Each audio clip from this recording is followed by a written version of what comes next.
Hello friends, welcome to my YouTube channel your study guide. तो friends, जैसा कि आप लोगों को पता ही होगा कि हम लोगों ने एसएससी जीडी के लिए प्रैक्टिस सेट स्टार्ट किया है जीके जीएस का। और इस क्रम में आज हम लोगों का ये प्रैक्टिस सेट नंबर 9 है।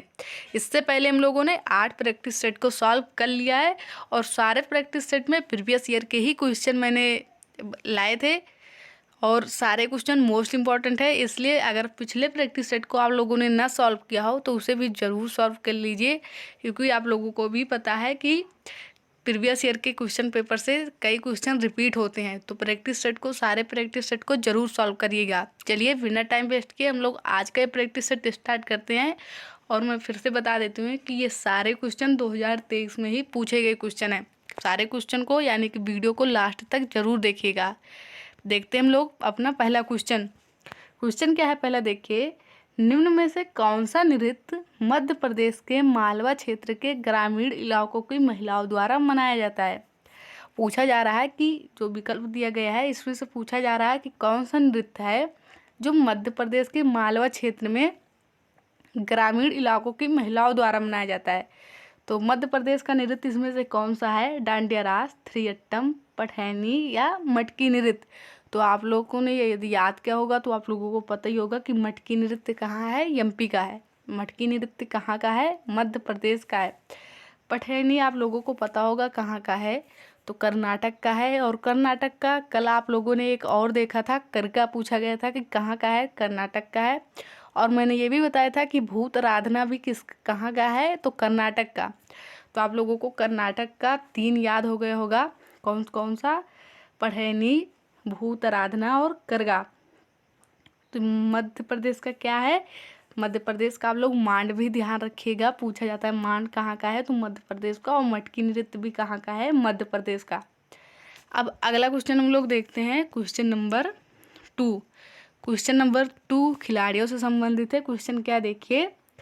खिलाड़ियों और उनके जन्म के राज्य या केंद्र शासित प्रदेश से संबंधित निम्नलिखित में से कौन सा एक गलत मिलान है। पूछा गया है कि जो ये खिलाड़ी दिए गए हैं और ये कहाँ के निवासी हैं, यानी कि इनका कहाँ जन्म हुआ था, जो इसमें दिया गया है इसमें से कौन सा गलत है। सानिया मिर्जा महाराष्ट्र, बिल्कुल ठीक है। अंजुम चोपड़ा नई दिल्ली, मिताली राज तमिलनाडु, साइना नेहवाल हरियाणा। तो इसमें से आप देख रहे हैं कि कौन सा गलत है। ऑप्शन 3 मिताली राज का जन्म कहाँ हुआ था, यानी कि वो कहाँ कहाँ के निवासी हैं, तो राजस्थान के जोधपुर में। मिताली राज आप लोगों को पता होगा क्रिकेट से संबंधित है। और ये किस राज्य के हैं? तो राजस्थान के जोधपुर से पूछा जाता है। आप लोगों ने कई बार क्वेश्चन देखा होगा कि सानिया मिर्जा की बुक कौन सी है। उन्होंने बुक लिखी है कौन? S against arts. कौन सी पुस्तक लिखी है? S against arts. तो मोस्ट इंपॉर्टेंट क्वेश्चन है, कई बार पूछा जाता है। अगला क्वेश्चन देखते हैं, क्वेश्चन नंबर 3 क्या है। और क्वेश्चन क्या है देखिए। भारतीय संविधान के 101वें संविधान संशोधन अधिनियम ने निम्न प्रणाली की शुरुआत की। पूछा जा रहा है 101वें संविधान संशोधन द्वारा कौन सी प्रणाली बनी थी। एक देश एक आय, एक देश एक कर, एक व्यक्ति एक कर या एक व्यक्ति एक दर। तो आप लोगों को पता होगा कि 101वां संविधान संशोधन हुआ था तो जीएसटी लागू किया गया था। तो कौन सा है? एक देश एक कर। ऑप्शन सेकंड इसका राइट आंसर है। अगला क्वेश्चन देखिए। कोशिका द्रव्य में राइबोसोम, माइटोकॉन्ड्रिया और गाल्जी का जैसे डाट डाट होते हैं। तो आपको पता होगा राइबोसोम, माइटोकॉन्ड्रिया और गाल्जी का क्या है? एक कोशिकांग है। क्या है? कोशिकांग। राइट आंसर क्या हो जाएगा हम लोगों का? ऑप्शन 3 इसका राइट आंसर हो जाएगा। कोशिका द्रव्य में राइबोसोम, माइटोकॉन्ड्रिया और गाल्जी का जैसे कोशिकांग होते हैं। अगला क्वेश्चन देखेंगे हम लोग। क्वेश्चन नंबर 5 क्या है, इसके ऑप्शन नीचे दिए गए हैं, पहले क्वेश्चन पढ़ लीजिए। क्वेश्चन है निम्नलिखित 4 में से 3 व्यापार के लिए सहायक हैं। निम्नलिखित में जो 4 ऑप्शन नीचे दिए गए हैं, कहा जा रहा है कि 4 में से 3 व्यापार के लिए सहायक हैं और अतः एक समूह बनाते हैं। वह कौन सा है जो उस समूह से संबंधित नहीं है। ऑप्शन अब हम लोग देखते हैं। ये 4 दिए गए हैं, इसमें से 3 व्यापार के लिए जो सहायक हैं, एक समूह बनाते हैं, वो एक जैसे हैं, लेकिन जो इन तीनों से अलग है उसे हम लोगों को खोजना है। परिवहन, भंडारण और बीमा, ये तीनों व्यापार में सहायक होते हैं और तीनों एक समूह बनाते हैं, लेकिन कृषि इन सबसे बिल्कुल अलग है। तो राइट आंसर ऑप्शन सेकंड हम लोगों का है।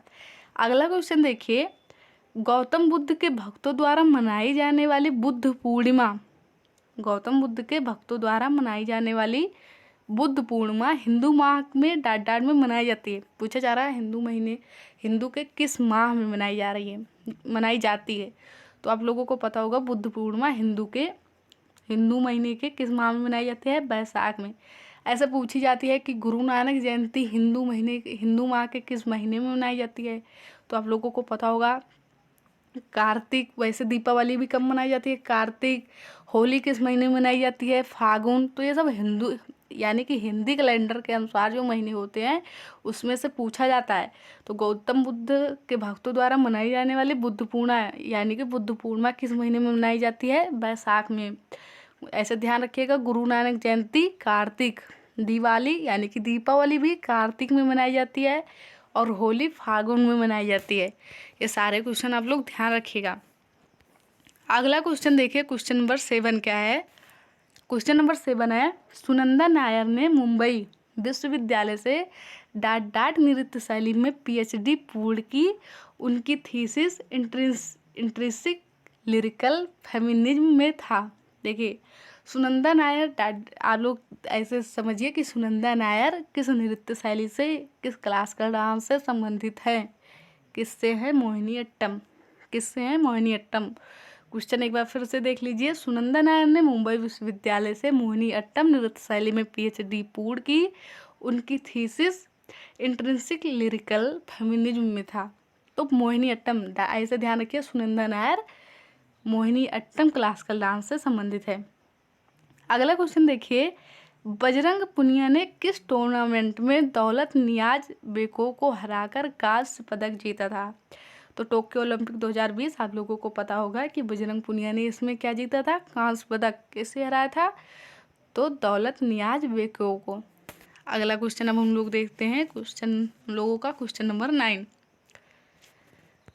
क्वेश्चन नंबर 9 क्या है, देखिए, निम्नलिखित में से कौन वाकाटक राज्यवंश के संस्थापक थे। तो ऐसे सिंपल क्वेश्चन भी पूछ लिया जाता है, संस्थापक भी। तो वाकाटक राजवंश के संस्थापक कौन थे, विंध्य शक्ति। ये आप लोगों को सबको पता होगा, वाकाटक वंश के संस्थापक विंध्य शक्ति थे। क्वेश्चन नंबर 10 क्या है, देखिए, क्वेश्चन नंबर 10 है, विकास की स्थिति के आधार पर संसाधनों का वर्गीकरण, विकास की स्थिति के आधार पर संसाधनों का वर्गीकरण किस प्रकार किया जाता है।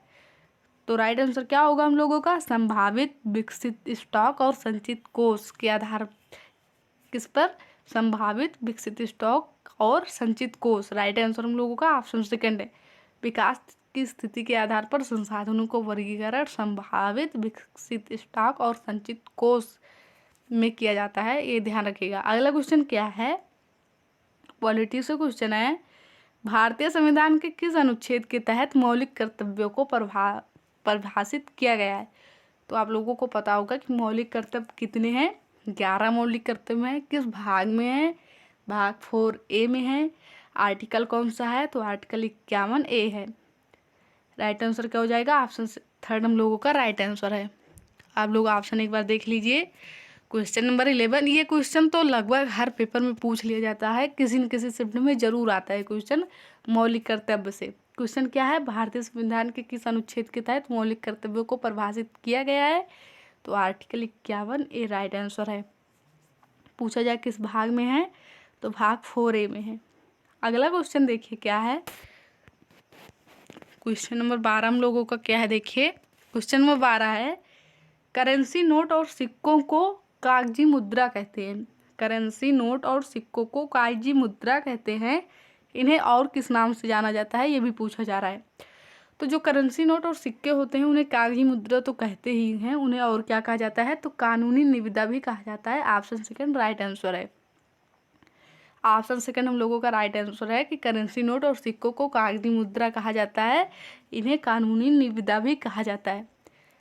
अगला क्वेश्चन देखिए, क्वेश्चन नंबर 13 क्या है, वॉशिंग सोडा यानी कि धोने वाला सोडा, वॉशिंग सोडा का रासायनिक सूत्र क्या है। अब देखिए ऐसे भी क्वेश्चन पूछा जाता है, आप लोगों को पता होगा बेकिंग सोडा और बेकिंग सोडा, धावन सोडा और जिसे देखिए वाशिंग सोडा पूछा गया है। तो वाशिंग सोडा जो होता है, पूछा जा रहा है रासायनिक सूत्र क्या है इसका, तो Na2CO3 मैंने पहले भी बताया था आप लोगों को, सोडियम कार्बोनेट, यानी कि वाशिंग सोडा को सोडियम कार्बोनेट भी कहा जाता है। पूछा जा रहा है इसका सूत्र क्या है, तो Na2CO3 मैंने इसे पिछले प्रैक्टिस सेट में आप लोगों को बताया था। और बेकिंग सोडा का सूत्र क्या होता है, बेकिंग सोडा का सूत्र क्या होता है, NaCO3, जिसे सोडियम बाई कार्बोनेट कहा जाता है। और पिछले प्रैक्टिस सेट में ये क्वेश्चन आया भी था। तो राइट आंसर हम लोगों का क्या हो जाएगा, Na2CO3 इंटू 10H2O। देखिए पूरा ऑप्शन देख लीजिए आप लोग, क्योंकि ऐसे भी कभी 5H2O दे देगा तो आप लोग फंस जाएंगे। Na2CO3 into 10H2O, Na2CO3 into 10H2O, ध्यान रखिएगा। राइट आंसर ऑप्शन 3 है। अगला क्वेश्चन देखिए, पूछा जा रहा है कि पश्चिम बंगाल, वेस्ट बंगाल किस देश के साथ अपनी सबसे लंबी सीमा साझा करता है। तो आप लोग भारत का मैप जानते होंगे, तो आप लोगों को अच्छे से पता होगा कि बांग्लादेश। पश्चिम बंगाल किस देश के साथ अपनी सबसे लंबी सीमा साझा करता है, तो बांग्लादेश। अगला क्वेश्चन देखेंगे, क्वेश्चन नंबर 15 क्या है हम लोगों का। क्वेश्चन नंबर 15 है, निम्नलिखित में से कौन सार्वजनिक क्षेत्र की कंपनी का उदाहरण नहीं है। सेल, ONGC और भेल, आप लोगों को पता होगा ये सार्वजनिक कंपनी है, लेकिन NSC जो है, NSE, ये सार्वजनिक कंपनी का उदाहरण, यानी कि ये सार्वजनिक कंपनी नहीं है। अगला क्वेश्चन देखिए, विनिर्मित वस्तुओं का निर्यात, व्यापार और वाणिज्य को क्या करता है। विनिर्मित वस्तुओं का व्यापार, विनियमित वस्तुओं का निर्यात, विनियमित वस्तुओं का निर्यात व्यापार और वाणिज्य को फैलाता है। क्या करता है, फैलाता है। क्वेश्चन क्या है अच्छे से देख लीजिए, विनिर्मित वस्तुओं का निर्यात व्यापार और वाणिज्य को क्या करता है, फैलाता है। अगला क्वेश्चन देखिए, क्वेश्चन नंबर 17 क्या है हम लोगों का। क्वेश्चन नंबर 17 है, नवंबर 2022 तक की स्थिति के अनुसार भारत में एक राजनीतिक दल राष्ट्रवादी कांग्रेस पार्टी के अध्यक्ष कौन है। नवंबर 2022 तक की स्थिति के अनुसार भारत में एक राजनीतिक दल जो है राष्ट्रवादी कांग्रेस पार्टी, इसके अध्यक्ष कौन है। राइट आंसर क्या होगा, शरद पवार। राइट आंसर क्या है इसका, शरद पवार है। नवंबर 2022 की स्थिति के अनुसार पूछा गया था, तो आंसर क्या होगा, शरद पवार भारतीय राष्ट्रीय कांग्रेस पार्टी के अध्यक्ष है। अगला क्वेश्चन देखिए, 1928 में दिल्ली में फिरोज शाह कोटला मैदान में एक बैठक में डाट की स्थापना की गई। इसके नेताओं में भगत सिंह, जतिन दास और अजय घोष थे।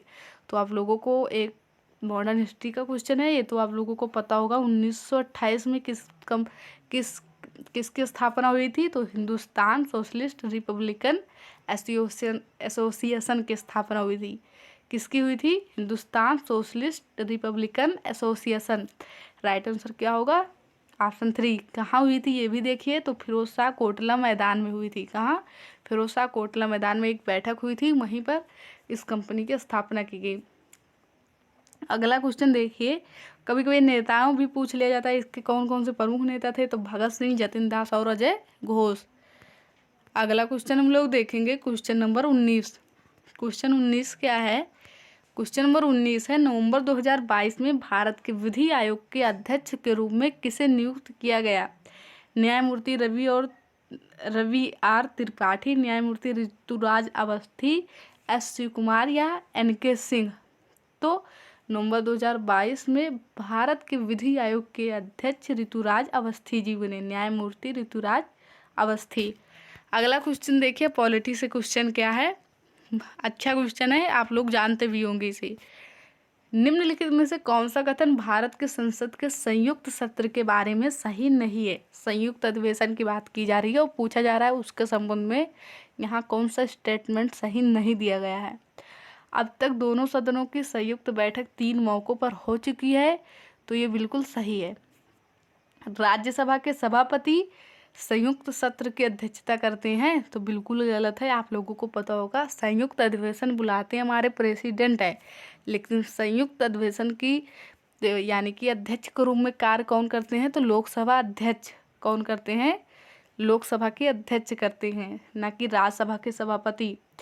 देखिए तीसरा क्या है, राष्ट्रपति संयुक्त सत्र के लिए दोनों सदनों की बैठक बुला सकता है। ये बिल्कुल सही है, राष्ट्रपति ही बुलाते हैं। किस अनुच्छेद के तहत? तो अनुच्छेद 108 के तहत संयुक्त अधिवेशन कौन बुलाते हैं? हमारे राष्ट्रपति। देखिए चौथा ऑप्शन क्या है, संसद के दोनों सदनों के बीच गतिरोध को दूर करने के लिए संयुक्त सत्र का आयोजन किया जाता है। तो बिल्कुल सही है। तो राइट आंसर हम लोगों का क्या हो जाएगा? Option second. क्वेश्चन पूछा गया था निम्नलिखित में से कौन कथन भारत के, क्वेश्चन क्या पूछा गया था, कौन कथन भारत के संसद के संयुक्त सत्र के बारे में सही नहीं है? तो सही नहीं है कौन सा? ऑप्शन सेकंड, राज्यसभा के सभापति संयुक्त सत्र की अध्यक्षता करते हैं। ये गलत है क्योंकि लोकसभा अध्यक्ष करते हैं। कौन करते हैं? लोकसभा के हेड करते हैं, अध्यक्ष करते हैं। आई होप आप लोगों को वीडियो पसंद आया होगा। वीडियो पसंद आया हो तो वीडियो को लाइक करिए, चैनल को सब्सक्राइब करिए और अपने फ्रेंड्स के पास शेयर जरूर करिए। Thank you for watching this video.